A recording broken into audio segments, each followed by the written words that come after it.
Hey guys, it's Angela here at the Chicken Coop, and I just wanted to give you all a walkthrough of my garden. I'm going to give you a before picture of how my garden looked this spring, but this is just that time of year, folks, when everything just dies. This is that in-between harvest season. It's going to get 102 here in Texas today, and it's been 100 in the hundreds, so that's why my garden looks like this, because I just can't get out here in this heat anymore. But sometimes on Facebook and YouTube, we just want to present that beautiful garden that has no weeds and it's all manicured and everything's green and pretty, but that's just not life. That's just not how it always works. And I just wanted to be that example to people that yes, my garden is pretty most of the time, but there's going to be that in-between seasons that it's not real pretty. So I'm going to get in here and get this cleaned up, start saving some of my seeds, and I'll show y'all after picture. But this is just part of gardening, is that in-between season. And I just want to give some encouragement to people, these gardeners that are starting, that your garden is going to look like this sometimes. But that's okay. It'll all clean up, and then it'll be ready for the next season. So I'll maybe do some after pictures here and show y'all what it looks like once I get it all cleaned up. So, see you in a bit.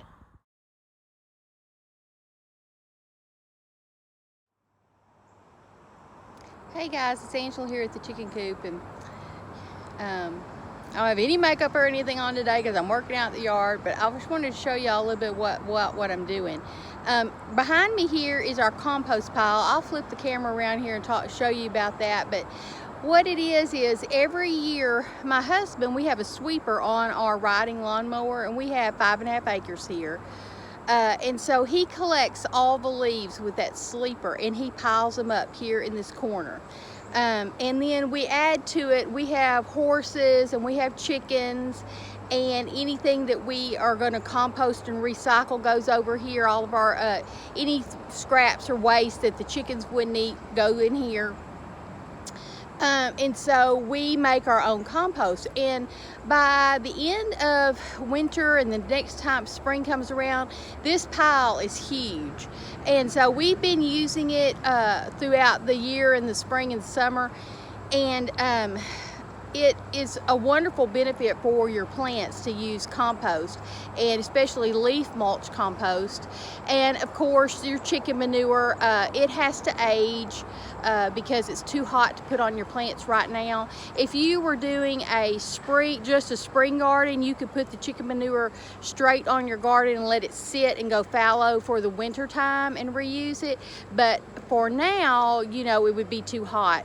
But horse manure you can actually put on pretty fresh. It doesn't have to really sit for very long. But anyways, we clean out our barn, and when we clean out our barn, all that goes in here, and it just makes a wonderful rich compost. And I have raised bed gardens, and so when I pull out my vegetables and my plants and stuff at the end of the season, and I have to kind of fill back up my tubs.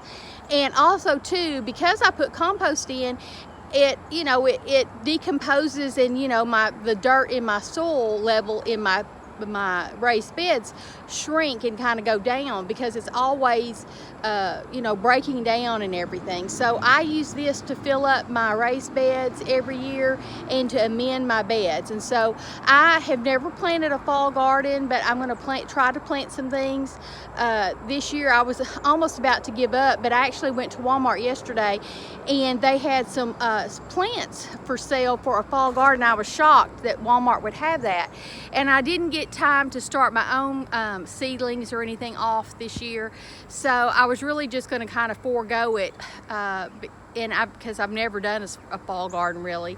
So when I saw that yesterday, I thought, well, they have these plants, I won't get too much, but I'll just kind of try and experiment and see how this turns out. So I just wanted to show you, that's what I'm fixing to do next, is amend my beds and show you my raised beds after I got them all cleaned out for the spring session, and show you my compost here. Now my compost has a little bit of weeds and stuff growing over it because it's such rich soil. It loves to grow weeds on top, but you'll be shocked when you see the worms and everything that's going to come out of here. So let me turn y'all around and I'll show you what I'm talking about, okay? Alright, so this is our compost pile. Like I say, we get our chicken manure, our horse manure, our leaves, and have leaf mold. And every year when we start our spring, this is just mounded up huge. So we have a lot of compost in here. It's pretty much gone for the year because we've used it. But but it's really good, dark, rich soil. And usually when we dig in here, the worms are running for the hills, but my husband has said, you know, it's really been dry here in Texas. We were supposed to get some rain with that big tropical storm and everything they had, but we really didn't get any. We got some misting days, but it wasn't enough to really saturate the ground. So we have had some dry days. So, like I say, usually this thing is just chock full of worms, but it's still good, rich, moist, really good, rich compost soil that will help amend my beds. So let me get this wheelbarrow filled up, and then I'll show you my my raised bed garden and how we top them off and amend them every year. Alright, thanks guys for coming back. These are my raised beds. I cleaned them out. They were the ones on the video the other day that were just an absolute disaster, full of weeds. And so you see sometimes the dirt is at different levels. I top these off every year, so it just kind of depends on the compost how it breaks down.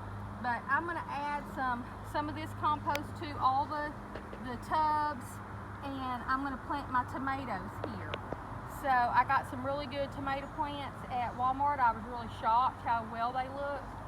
And so we'll get started. But here's my compost. So I just shovel it in. And then when I kind of go to plant, I'll kind of stir this up a little bit. But like I say, I try to top this off. And these might have branches in it, or leaves, or, you know. It's okay. It doesn't matter. You don't have to have compost that looks like something that came out of the store to grow some vegetables. You just have to have some good, rich compost.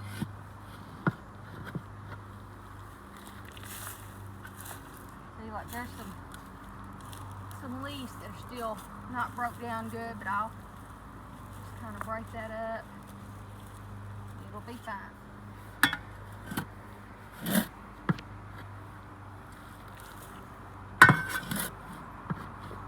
Alright, so let me kind of get these filled up, and then we'll come back with some planting. Alright, so we've got all these beds filled up and amended, and I'm going to plant tomatoes. Now these tomatoes get a lot of morning sun, and then they get some filtered afternoon sun. And like I say, I've never done a fall garden, but and these tomatoes may be a little late in planting, but my thoughts on this is, in Texas it was 102 degrees last week. It is 83 today, but with the heat index of 90. What plants, little bitty plants that you're going to transplant, are going to do well in 102 degrees with very little rain and moisture?